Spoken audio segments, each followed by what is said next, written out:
오늘은 사도행전 6장 1절에서 7절 말씀을 통해서 성령과 지혜가 충만하여 칭찬받는 사람, 이런 제목으로 말씀의 은혜를 사모하도록 하겠습니다.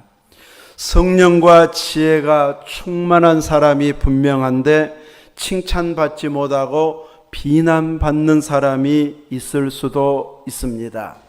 개인의 이익을 위해서 은사를 사용하게 되면 이렇게 비난을 받게 되고, 다른 사람을 배려하지 않고 자기 욕심을 챙긴다면 그러할 것입니다.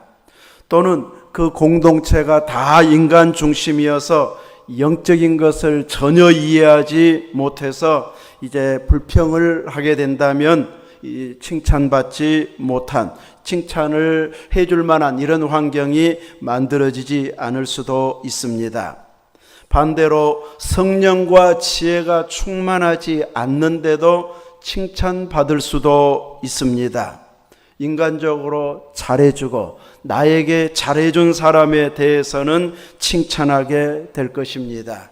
이것은 영적인 부분을 생각하지 않고 인간적인 부분만 생각하면서 그 기준에 의해서 혹은 자기 기준에 의해서 칭찬해 주는 사람이 있을 수 있습니다. 그런데 하나님께서 찾으시는 사람은 어떤 사람인가 했을 때 성령도 충만하고 지혜도 충만하면서 칭찬까지 받는 사람, 이런 사람을 하나님께서 찾고 있다는 것을 오늘 본문을 통해서 가르쳐 주고 있습니다. 여러분은 성령과 지혜가 충만하십니까? 칭찬은 받고 있습니까? 우리는 내가 그래도 이 정도면 잘한다고 할 수 있지 하는 부분이 있다면 잘하고 있는 부분은 계속 잘하도록 지속시켜 가야 할 것입니다. 또 내가 열심히 한다고 하는데도 아무런 변화도 안 일어나고, 또 하나님께서 응답해 주시는 것 같지도 않고 환경도 바뀌어지지 않는 것 같다고 해서 지쳐버려도 안 됩니다. 해도 아무런 변화가 없을 때는 인내하라고 하는구나, 하나님은 계속 우리의 배후에 계시는데 우리를 지켜보고 있구나 하는 것을 알고 변함없이 그 믿음을 유지해 가면 때가 이르면 하나님께서 그 마음을 알아주시고 사용하실 때가 오게 되어집니다. 그러므로 우리는 바로바로 응답해 주든지 아무런 변화가 없어도 변함없이 주님을 사랑하고 이 믿음의 길을 잘 걸어가는 이 흔들림 없는 믿음이 되도록 힘써야 할 것입니다. 오늘은 교회에서 지키는 성령 강림절이기도 합니다. 오순절날 초대교회 성도들이 모여서 마가의 다락방에서 120명의 성도들이 힘써 기도하다가 성령이 불의 혀같이 바람같이 임하여서 각 모인 모든 이들 중에 강력하게 임했고, 베드로가 그 후로 설교할 때에 세계 곳곳에서 왔던 유대인들, 다른 나라에서 살고 각자 다른 언어를 쓰고 있는 그들이 다 자기 나라 말로, 자기들이 살고 있는 지역의 말로 설교를 알아들을 만큼, 창세기 11장에서 언어가 혼잡해진 이후에 하나가 되는 이런 역사가 오순절 성령 강림 이후에 일어나게 되어졌고, 이런 베드로의 설교를 들은 자들이 세례받고 보니까 신도의 수가 3,000이나 더했다. 사도행전 2장 47절에는 주께서 구원받은 사람을 날마다 더하게 하셨다. 4장 4절에서는 말씀을 들은 사람 중에 믿는 자가 많으니 남자의 수가 약 5,000이나 되었다. 이렇게 오순절 성령 강림 체험을 했던 성도들은 강력한 은혜를 체험하게 되고 치료를 체험하게 되고 또 주님의 그 부활이 확실하다는 것을 다시 한번 믿는 이런 놀라운 은혜를 통해서 그들 중에 임하신 성령께서 얼마나 강력하게 임했는지, 어떤 이들은 내 재산, 내 소유를 팔아가지고 각 사람의 필요를 따라 나눠 주었다. 내가 팔아가지고 남 좋은 일 시키면 사람들은 뭐라고 그럴까요? 그냥 있는 돈 갖고 구제하고 기부하면 기부천사라고 그러는데, 재산 팔아가지고 이렇게 도와주고 기부하고 섬기면, 남 좋은 일 시키면 뭐라고 할까요? 요즘 같은 시대는 바보라고 할 거예요. 모지르기 핫바 뭐라고요? 그렇게 말해. 근데 이것을, 이 바보라는 소리를 듣는 사람들은 영적으로 해석하면 바라볼수록 보배로운 사람, 이런 사람이 되어질 줄로 믿습니다. 그 중에 한 사람이 누구였습니까? 레위인 바나바였습니다. 그래서 많은 사람들이 막 이 은혜가 되고 도전이 되고 힘이 되었고 나도 하면서 이렇게 헌신하는 자들이 생겨났는데, 바나바와 같이 성령으로 충만해서 바치면 은혜가 되는데 흉내만 내고 칭찬 들으려고 하는 사람들까지 생겨나게 됩니다. 누구였습니까? 아나니아와 삽비라. 다 드리기는 아깝고 칭찬은 받고 싶다 보니까 일부를 숨겨가지고 이제 전부인 것처럼 거짓말을 했습니다.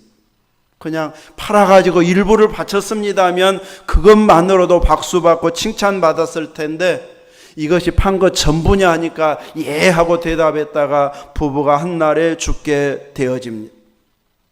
교회는 속여서 칭찬받으려 하면 안 된다는 것을 성경을 통해서 보여주고 있습니다.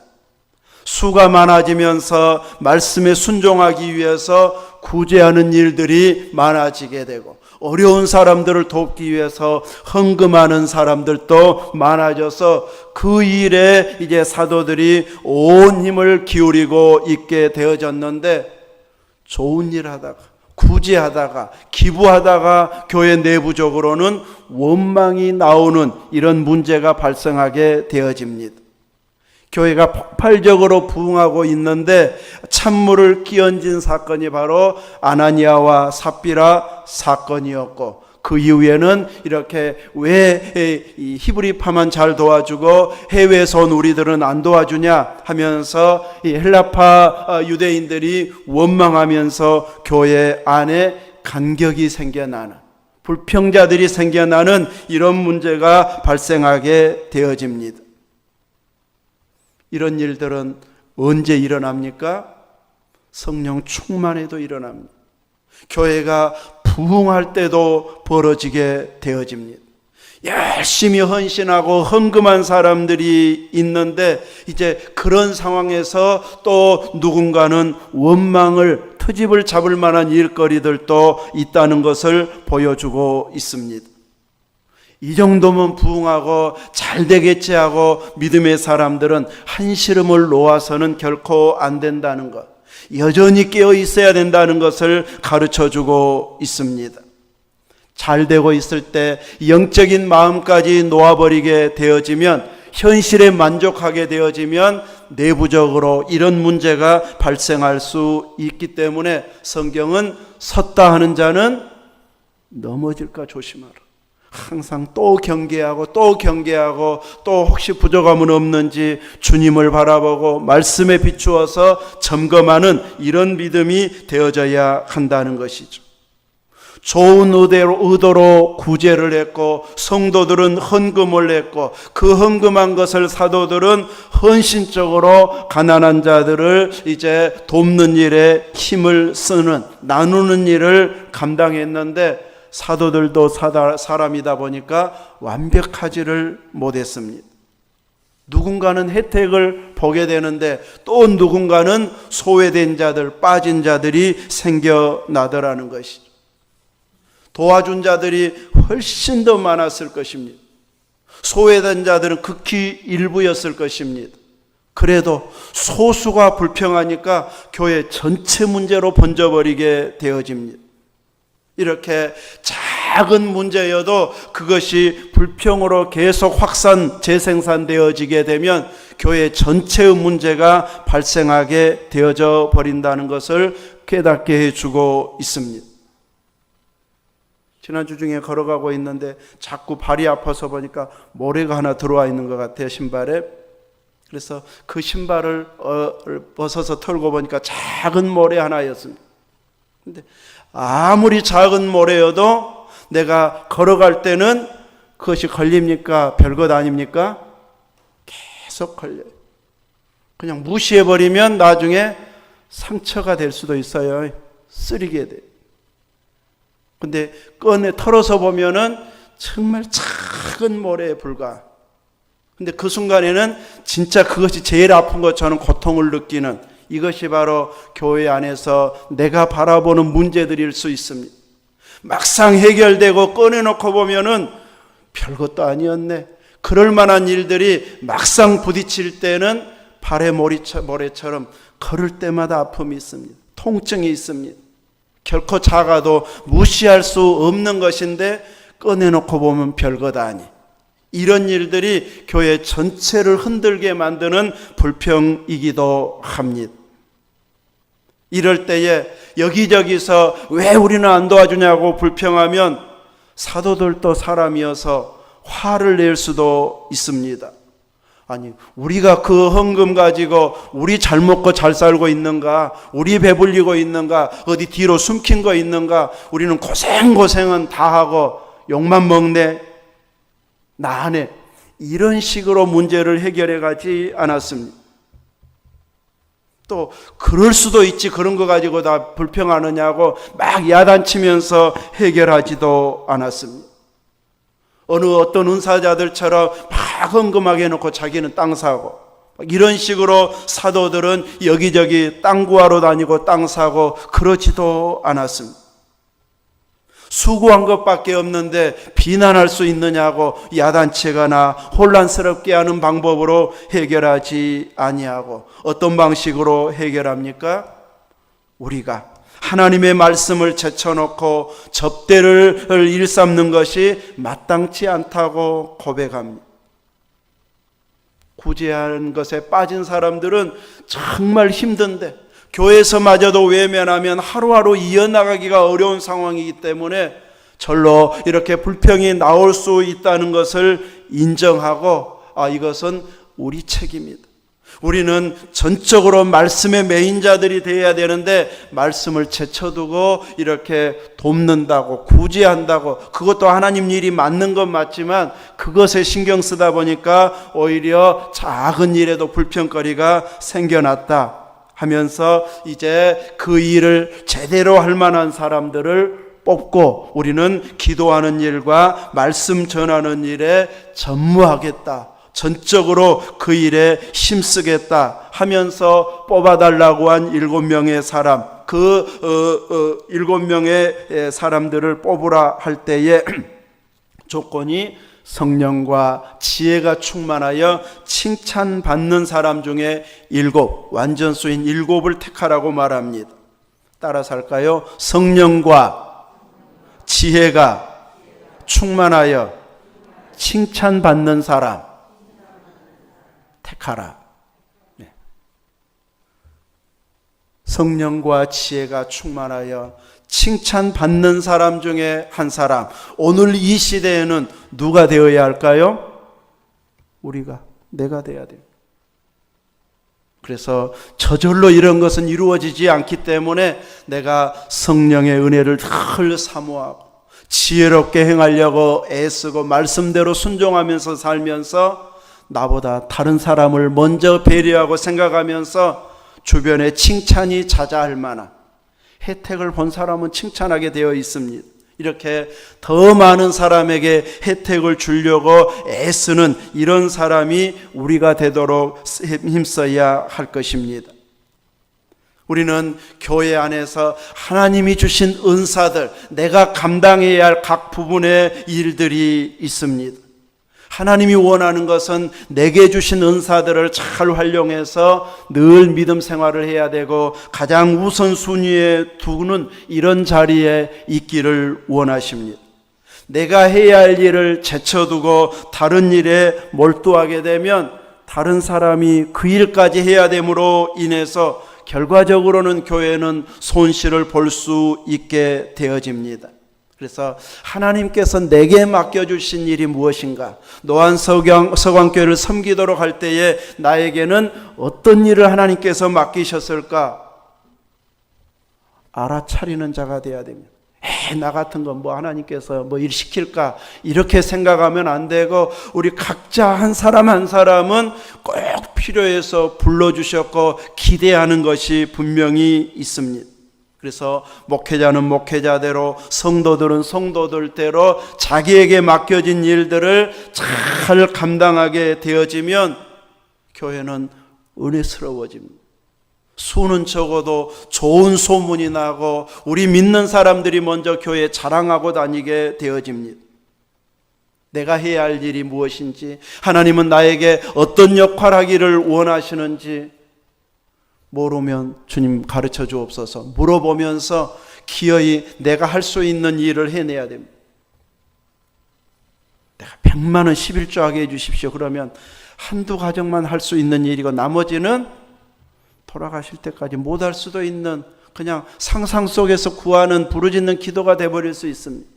내가 안 되는 부분을 막 해결해 달라고도 해야 할 기도가 있지만 지금 현실적으로는 그 기도와 함께 내가 지금 해낼 수 있는 일, 내가 자리를 지키는 일부터 교회를 자랑하는 일부터 또 교회에 대해서 내가 하나라도 할 거리가 있는가 없는가 늘 찾아보면서 헌신하는 이런 역할자가 되어야 할 것입니다. 하나님은 세밀하신 분이십니다.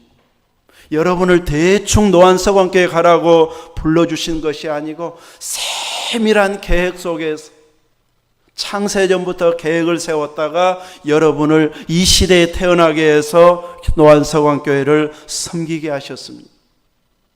또 하나님은 정확하신 분이십니다. 대충 노안서광교회나 가라 이런 식으로 우리에게 떠밀듯이 가라고 하신 분이 아닙니다. 나를 충분하게 알고 배려해서 네가 그 교회에서 충분하게 해야 할 역할이 있다 하면서 노안서광교회를 제대로 섬기라고 우리를 보내셨습니다. 노안서광교회를 위해서, 목회자를 위해서, 성도들을 위해서 나는 5분밖에 기도 못해 하고 생각하는 사람은 그 5분이 내 기본 사명이다 생각하고 매일같이 나는 5분 정도는 할 수 있다고 생각한 사람은 5분 기도를 해야 됩니다. 나는 적어도 1시간은 해야 될 사람이야. 이렇게 기도의 은사가 있는 사람은 2-3시간도 하고 교회로 와서 나 아니면 기도할 사람이 없다는 이런 부담을 주는 사람은 1시간 이상씩 계속 기도하려고 애써야 됩니다.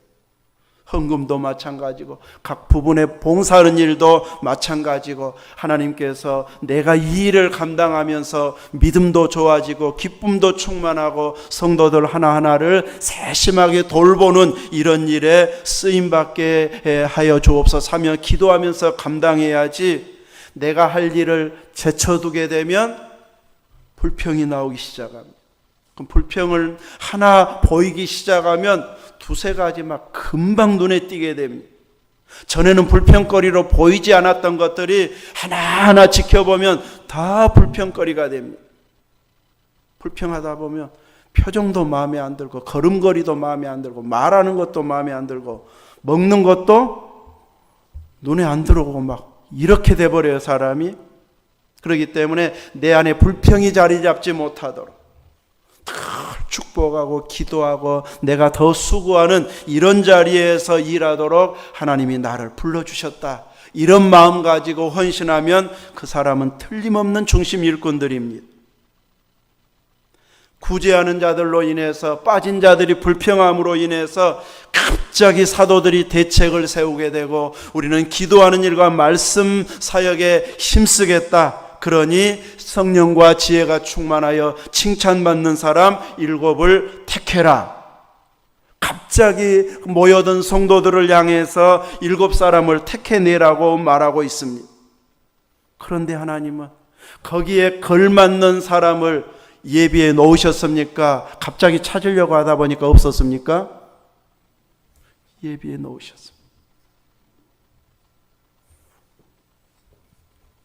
어느 아는 친구 교회 목사님은 이제 이 장로님을 뽑는데 할 만한 분이 3사람인데 그 중에 한 사람을 뽑아야 되는데 한 사람도 안 뽑혀버렸어요. 이제 3분의 2가 나와야 되니까 자기들만 찍었는지 아무튼 안 나왔어. 이런 식으로 이제 어느 순간 딱 뽑을 때 저분은 제일 우선순위야 하면서 뽑을 만한 환경이 되지 않으면 그 기회가 딱 주어졌을 때 뽑지 못하는 경우가 생겨나게 되어집니다.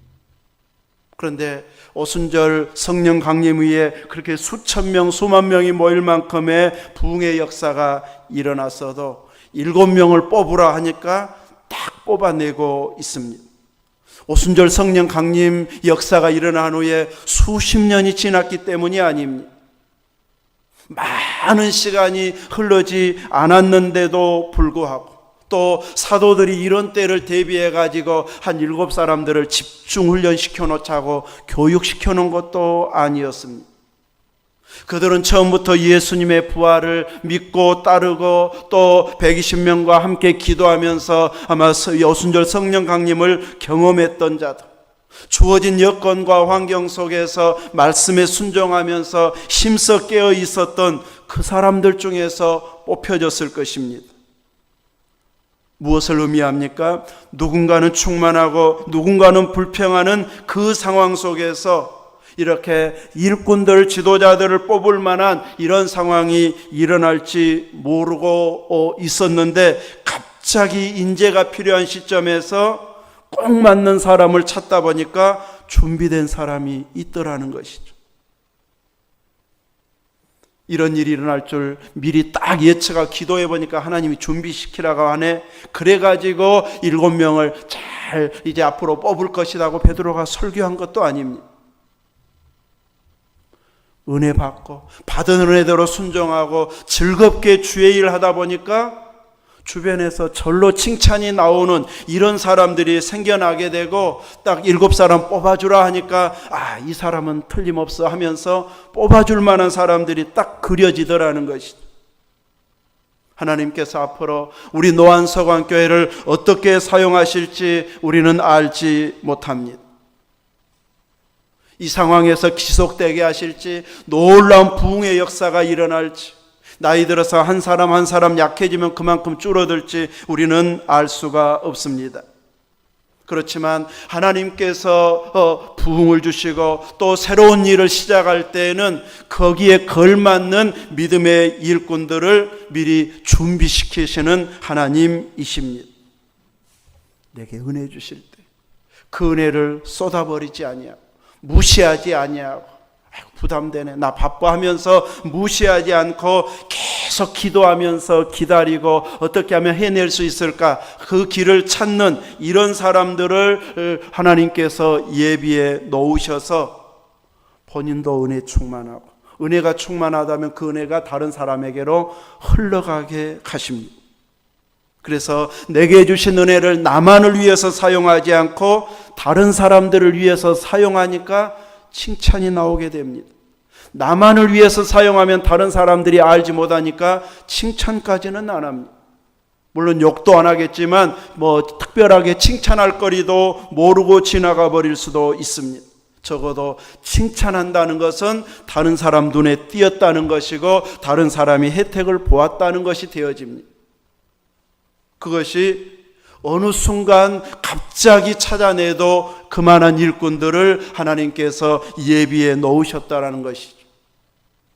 우리 교회 지금은 일꾼을 뽑을 계획이 지금은 없지만 하나님께서 어느 순간 갑자기 우리 교회에도 또 일꾼을 뽑으라 할 날이 올 수도 있습니다.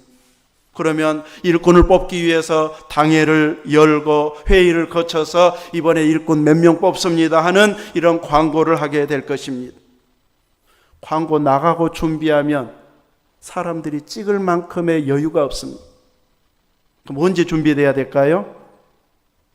언제 뽑을지도 모르지만 그 뽑히기 위해서가 아닌 은혜가 너무 커서, 하나님이 주신 은혜와 감동이 너무 커서, 감사가 커서 즐겁게 순종하고 즐겁게 주의 일을 하다가 보면 저분 갑자기 믿음이 너무 좋아지네, 저분이 중심 일꾼 돼야 되겠네, 이럴 만한 사람들이 눈에 띄기 시작한다는 것이.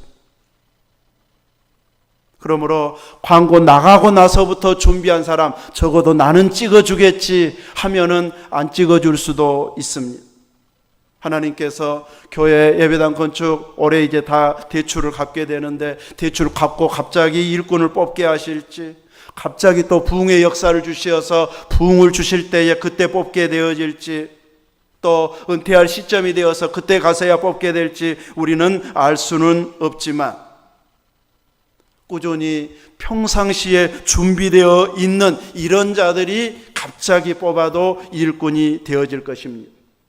그러려면 적어도 기본적으로는 기본은 잘 하고 있어야 일꾼이라고 할 수 있습니다. 아무리 뽑혀져서 직분을 맡았어도 기본조차도 하고 있지 않는다면 이제 일꾼으로 불러주기는 해도 하나님 앞에서는 인정받지 못할 수가 있습니다.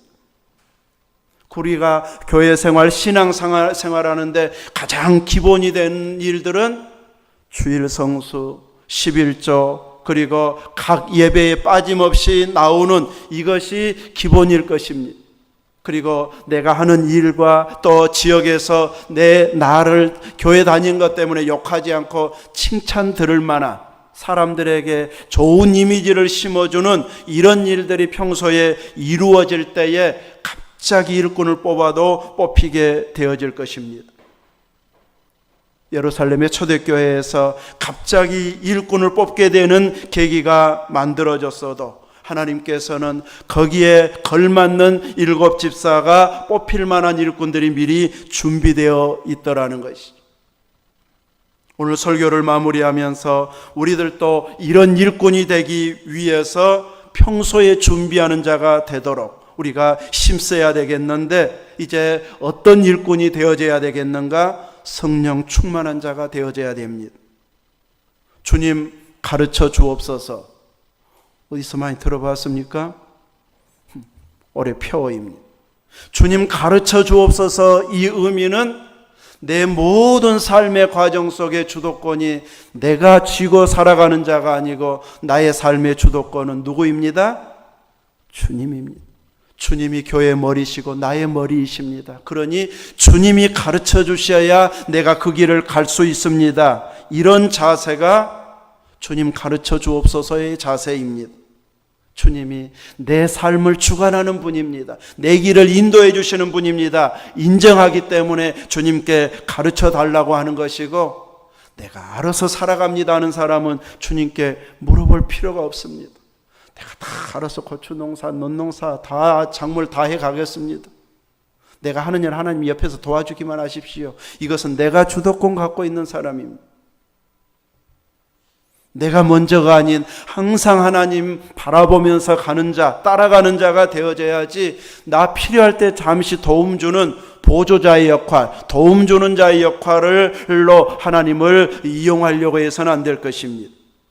우리의 삶에 교회의 주도권은 주님께 있음을 인정한다면 계속 물어야 되고 가르쳐 달라고 하고 구하는 자가 되어져야 되고, 이렇게 살다가 보면 우리들이 성령 충만한 사람으로 변화되어져 있는, 나는 그냥 별로가 달라진 것 아닌 것 같고 그냥 일상 하던 대로 해온 것 같은데 주변 사람은 달라졌다, 믿음 좋다, 이런 칭찬을 하게 되어질 것입니다. 이렇게 끊임없이 주님의 가르침을 받아서 인도함을 받아서 사는 것이 성령 충만한 자입니다. 우리는 또한 지혜가 충만한 자가 되어야 됩니다. 지혜로운 것은 행동으로 바로 보여지게 되어 있습니다. 교회 안에 일이 생겨날 수가 있고 앞으로 이런 일을 일어나기를 소망하며 기대하면서 계속 기도해 오고 있는 일들도 있을 터인데, 갑자기 어떤 일이 생겨날 때에 합시다 하면은 어떤 일이 잘 추진이 안 될 수도 있습니다. 그래서 평소에 나도 이런 일을 하고 싶고 또 말씀의 근거에서 살고 싶고 하다 보면 계속 깨어 있다가 보면 지혜롭게 행동하게 되고 또 분별력을 갖게 되어져서 앞서 헌신하게 되어집니다. 제가 저지난 수요일 밤에 혹시라도 은퇴하신 목사님들 돕고 싶은 마음이 있으면 지난 주일날 헌금해 주십시오. 한 분이라도 헌금하면 내가 광고를 해가지고 오늘 오후에 그 헌금을 하려고 했었는데 이제 한 분도 헌금을 안 해서 광고를 안 했습니다. 미루고 있습니다.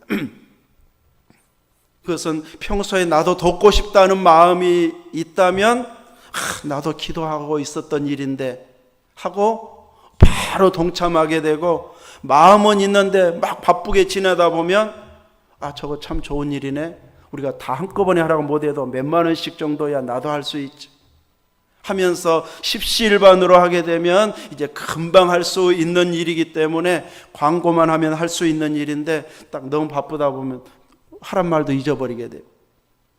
그래서 정말 마음에 두고 기도한 사람이 있는 분들이 딱 앞장설 때에 일이 추진되어지기 때문에 이제 이번 일은 앞서 헌신하는 자가 없어서 뒤로 미루고 하나님께서 어떤 기회 주실지, 한 몇 달 후에 할지, 다음 헌신 예배 때, 성교 헌신 예배 때일지, 아니면 대출금 딱 갚고 기념으로 우리 한번 섬깁시다 하든지 이제 또 다음에 기회 주시면 그때는 내가 동참하리라 기도하면서 준비할 수 있는 자들도 생겨나기를 바랍니다. 이렇게 하나님 앞에서 주신 그 지혜를 내가 발휘해서 활용하기도 하고, 때로는 말씀을 선포받고 읽기도 하고 광고를 들으면서 저거 참 지혜롭다, 저거 꼭 우리가 해야 할 일이다, 내가 해야 할 일이다 듣고 얼른 깨달아서 더 먼저 헌신해버리면 참 지혜롭단 말을 들을 수 있게 되어집니다. 우리는 이렇게 성령 충만, 지혜가 충만해야 되고, 마지막으로는 칭찬받는 자가 되어져야 됩니다. 자기 이익부터 먼저 챙긴 사람은 결코 칭찬하지 않습니다. 똑똑하다고 하는 말은 들을지 몰라도 칭찬까지 하지는 않습니다. 적어도 내가 그 사람 때문에 도움받았다, 그 사람이 지혜롭게 활동해서 우리 단체가, 마을이, 교회가 참 잘 됐다 그러면 칭찬하게 되지만, 자기가 앞서 가진 정보 가지고 자기 이익만 봤다면 칭찬하지 않습니다.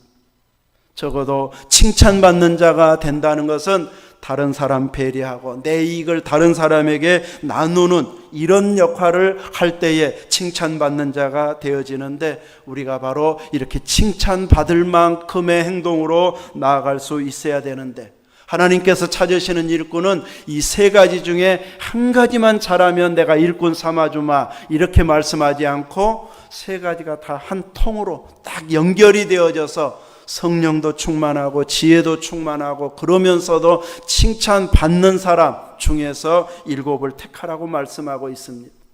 이것을 다 갖추어서 이제 여러분들이 쓰임받게 될 때 노안서관교회는 크고 놀라운 일을 감당할 만한 교회가 되어지고, 또 지역적으로 다양한 사람들에게 칭찬받는 일들을 해내는 이런 교회가 되어지게 될 것입니다.